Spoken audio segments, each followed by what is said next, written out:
Hey everybody, day 14 here. Oh my goodness. And it's an early report, so let's hope that I don't do something like accidentally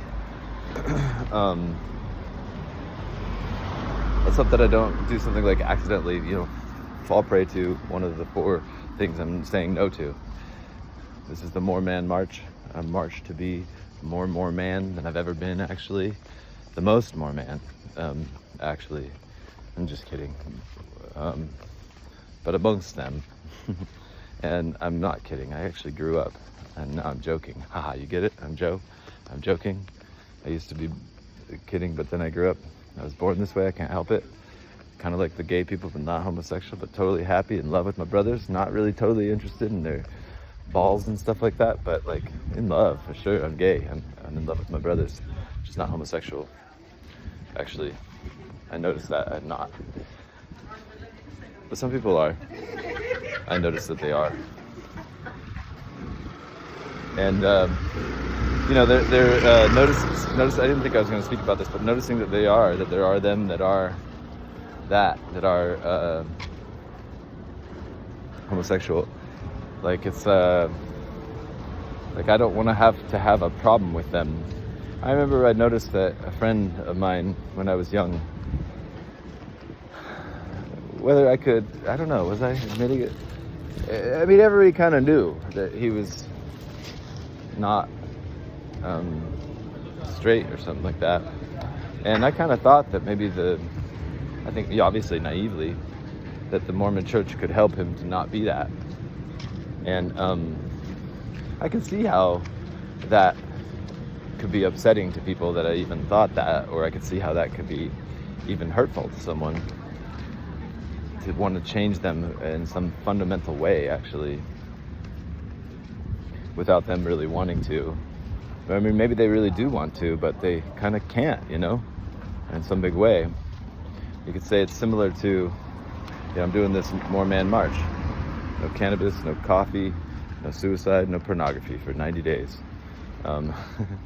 And the reason, by the way, just to catch you up, I say no suicide in there. It's, tongue-in-cheek. Albert Camus, existential philosopher, says basically every day we have a choice whether to commit suicide or make a cup of coffee or something like that, and or have a cup of coffee. And I'm like, that's not true. I'm doing neither of those things. But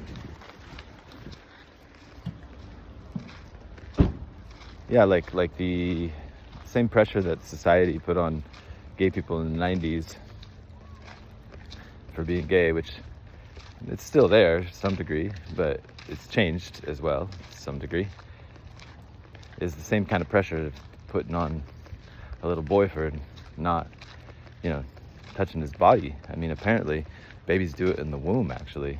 I don't know if that's true, but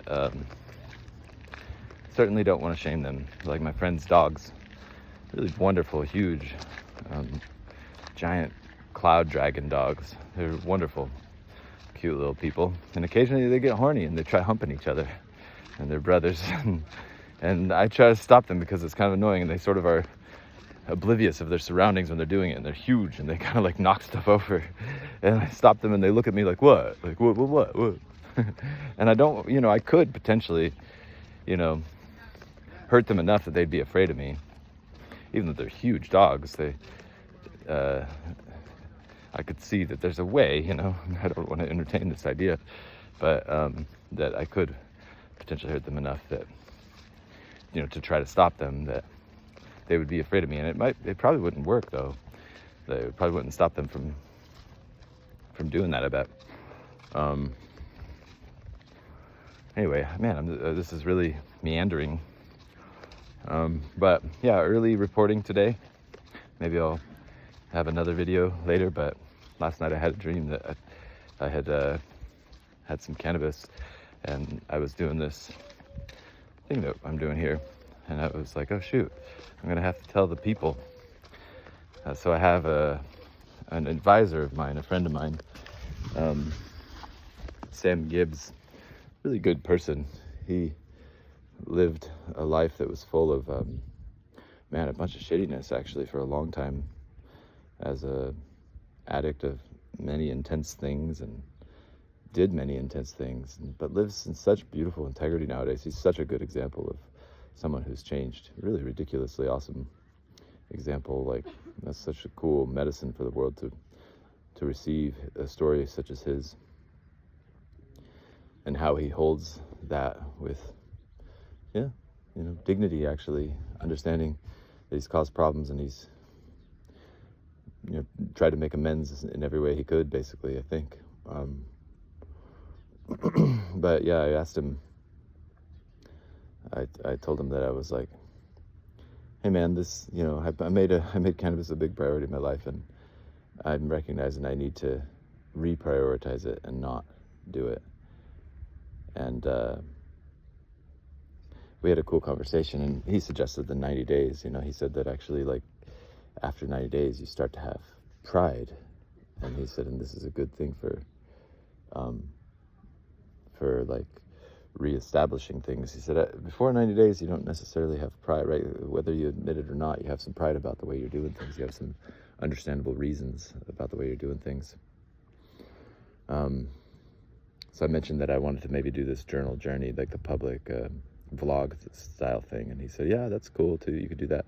Because just if you mess up, you might get to have to tell people that you did. And I thought in my dreams that I was going to have to. I thought for sure I could tell that it was, day 14, and that I had somehow, I was like, I did that? I was like, man, I'm going to have to tell the people. That was going to be, humbling or something like that. But I'm glad I didn't.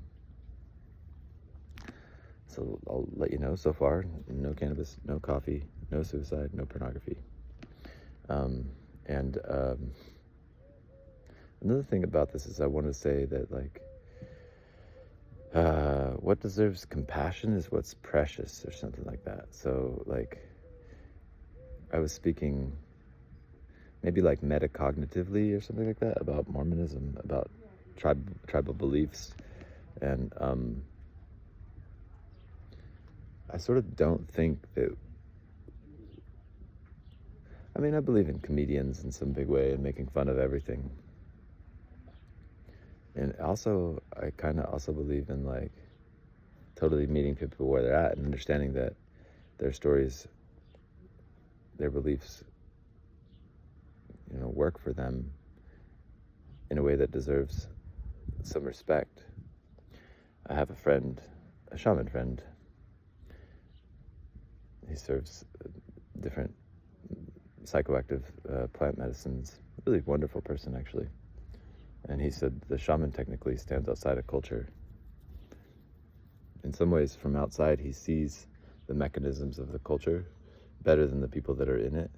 But he meets them where they're at, even though he doesn't necessarily believe in what they believe in. He understands their belief system, and he understands the way the mechanism of their specific clock works, and speaks in the language that they speak, and sings the songs that they sing with them, sees where they're maybe spinning their wheels a bit, maybe tries to put a little stardust above them, maybe sometimes put a little fire under their ass or something like that, but sort of stands outside of culture, and has compassion for the system that he's working, for the people in the system that he's working with, understands that, like, by resource management, like a clock has to work by a certain specific, sort of arbitrary but true unto itself way of working. And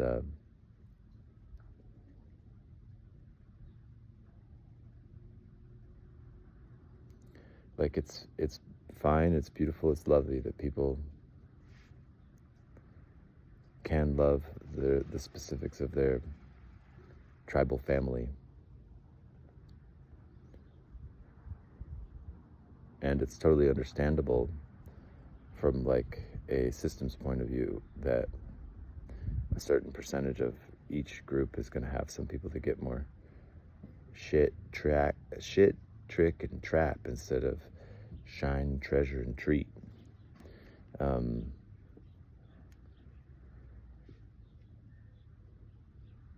But yeah, another thing, reporting on this, this More Man mission, the mission to make a miraculous difference, making masculinity mythic and miraculous again, is that, for me, getting out of the Mormon culture,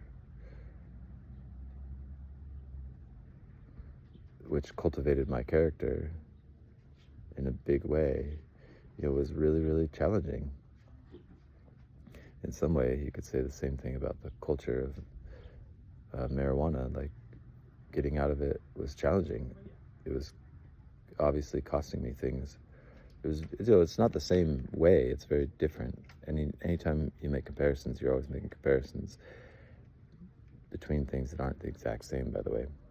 Often, when you make a comparison, people that don't want that comparison to be made will say, but those aren't the same things. And you can say, yeah, you're never comparing things that are the same, but you're seeing some similarities between some things, and that's what a comparison is.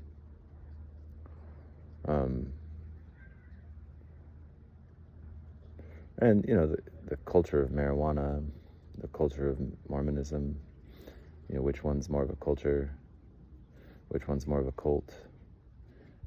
Both of them cultivate characters, and both of them have connections to the occult, too. And the occult is something like,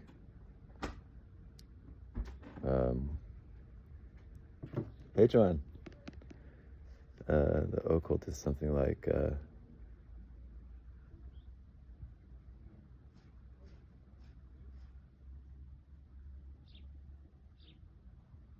well, specifically, does marijuana have a connection to the occult?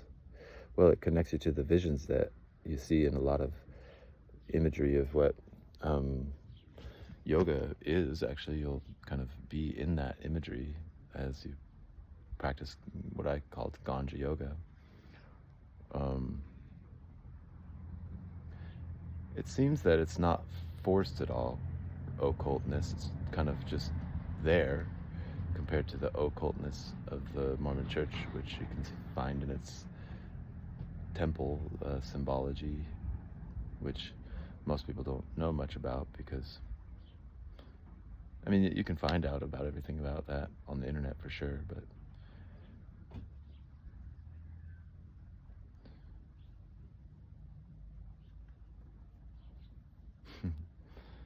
so funny. Secret, not or sacred, not secret. That's what they say.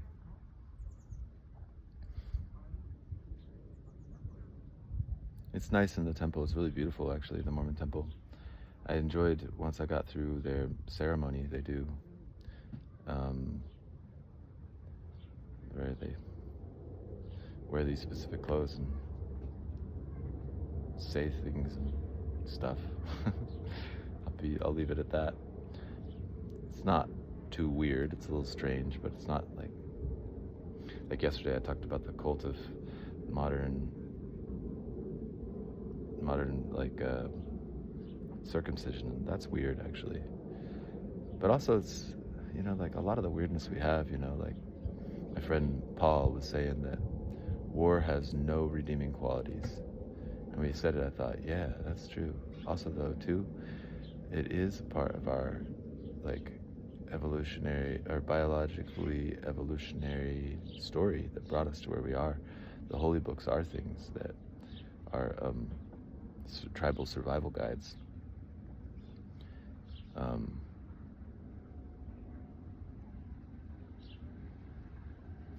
But yeah, anyways, regarding, 14 days, no cannabis, no coffee, no suicide, no pornography.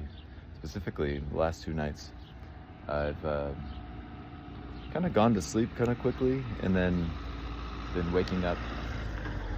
And this is uncommon for me, sort of just not being able to sleep, actually. But I worked out a lot yesterday at this event, the Falling and Flying, trained art of risk-taking. It was really, really challenging, and I didn't feel tired at all, even though I barely slept. And then last night I barely slept. I don't feel tired right now as well. Anyways, that's just it is something very commonly known that if you consumed cannabis regularly for a while and you quit, that you'll have a transition of challenging sleep. And that's definitely been a thing for me. just the last 2 days. And let's see here. Yeah, I do gotta say that I know that everything is working. Maybe even when it's kind of not, is the message to meaningfully make, to have, to create, to have.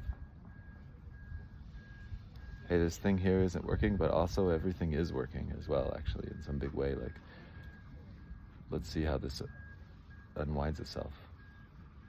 Let's see how this unfolds, whatever this or that thing is that seems to be not working. My friend wrote this book, Ancient Secrets of a Master Healer. In it, there's an ancient principle called the Diti Debubabwa. I never really say that right, I don't think. But it means treating the unexpected guest as God coming to teach us something. And then in any challenge, there are the seeds for a solution of equal or greater opportunity. Principles in, these are principles in Siddha Veda. It's a pretty cool way to live life. It's the way that he lives life. Another principle, the way that he lives life is, I came not to teach you, but to love you, and love will teach you. So, yeah, but I definitely did want to say for sure, I could see that, like, in some way,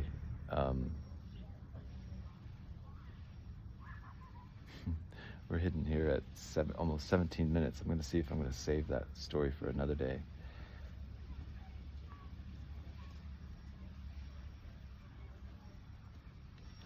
Yeah, I think I'm going to save that for another day because we're already at 17 minutes here. And I'll say, hey. I'll say, whoever you are, a perspective might be that there is a he or a she who is the one that is listening. And that he or she is your character, your kid, the one you are the most response-able for, and you are the wind of him or her.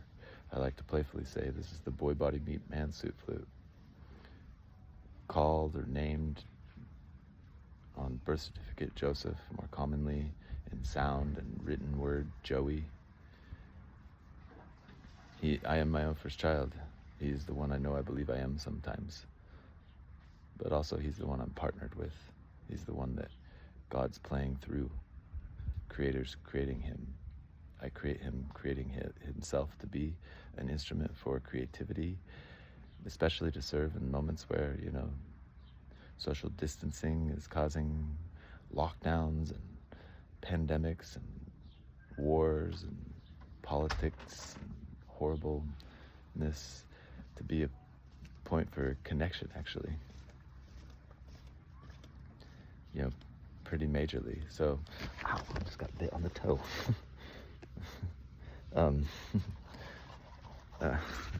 But let's see here.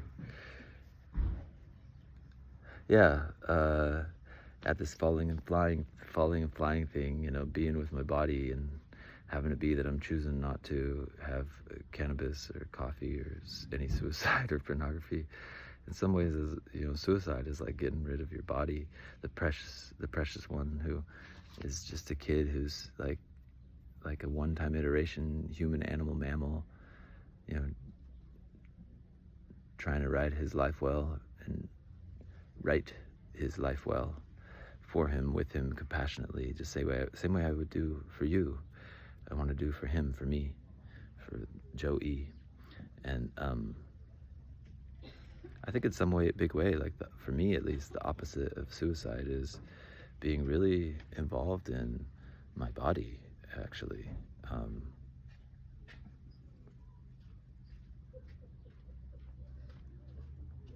Being really involved in how to float it, how to have fun with it. The same way I do with a kitten or cat. When I pet it, it loves me for that. For my capacity to dance with it. And I can sense him, like, thank you. He says that to me, the wind of him. Thanks, man. That was him speaking. This is us.